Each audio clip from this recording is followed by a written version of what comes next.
we will have documentation and publication that will be not exactly the program of the Lord. It is one of the Yeah. Okay. things that we do. So 3 major programs. And last Tuesday, Pastor, I did not know that she was the speaker. Hindi mo rin alam. Sa CCL. Sa CCL, eh. Ako talaga ako. No, you know what Sila kasi happened? sa PWD. You know what happened? Uh-huh. She was, I said, they are speakers today. The best speaker so far. For the past 3 years, I've never heard a speaker mention so many verses in the Bible. But the one that put me, when she said that my God, you know, already reminding me.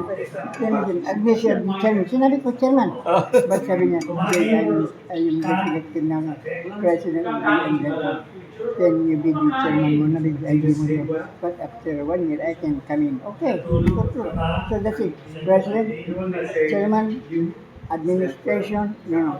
And to the list of them, feed my sheep. Ikaw, feed my sheep. That's the problem. And to the list of them, ito yung traditional and this one. Military. Consultant, support. Consultant. Barter system. Research and development.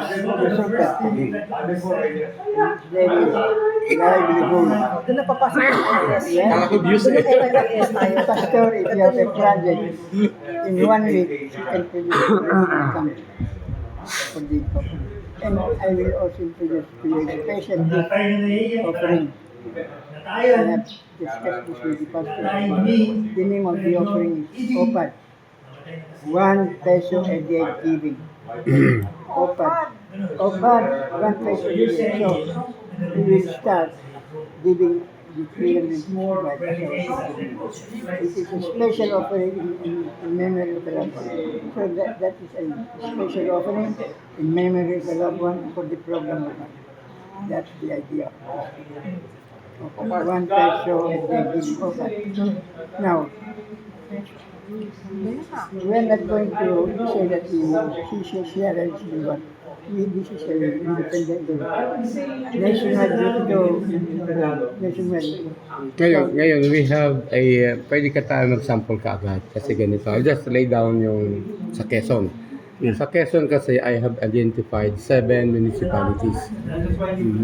Real, Infanta, General Nakar, Tayabas, Lukban, and Tagkawayan. Ngayon, there are about 5,000 indigenous people there. Mga dumagat. Pero ito, these are full-bodied farmers. Ito yung uunahin natin gawin. Kasi ang kagandahan nito, naka-spread na sila. Tapos, right now, we are now federating. Kasi there are about 50 cooperatives. Sabi ko sa governor, federate nyo yan, then we can talk. Ang importante nito, wait. You do not introduce that program. No, iba lang naman ito. The program that we will do it right away is Feed My Sheep and Anti-Suicide. Programa ni Jesus, ito programa pa ni Jesus yan. Of course, kasi 5,000 ito. Yung humanitarian yan. Humanitarian. Ito yung sa FIIS. Oo, Kasi we yun. need to make contribution to the inventors, innovators. Especially yung mga indigenous, kaya nandiyan si Kwan. Doon, puro indigenous doon. Kaya tayo nandito because of the vision. Yan.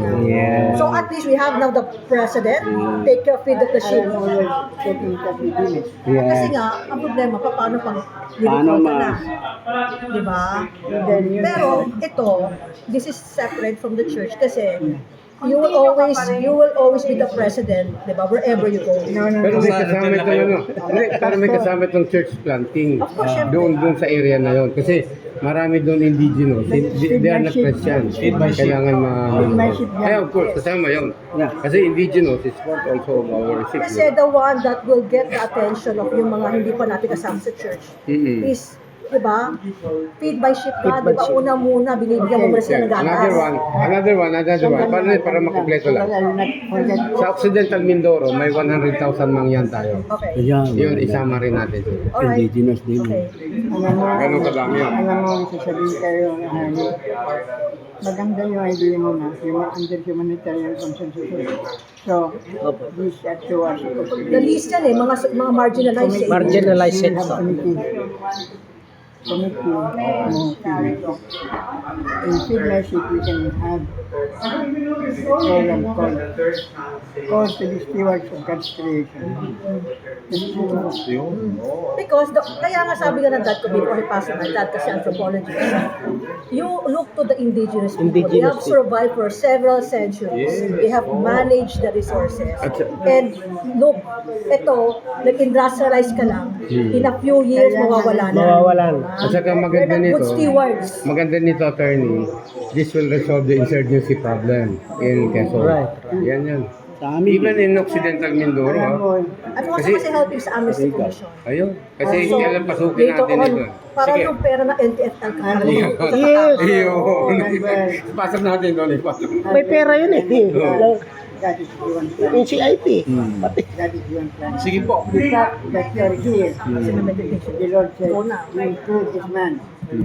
So, I'm agree. But originally, is not member.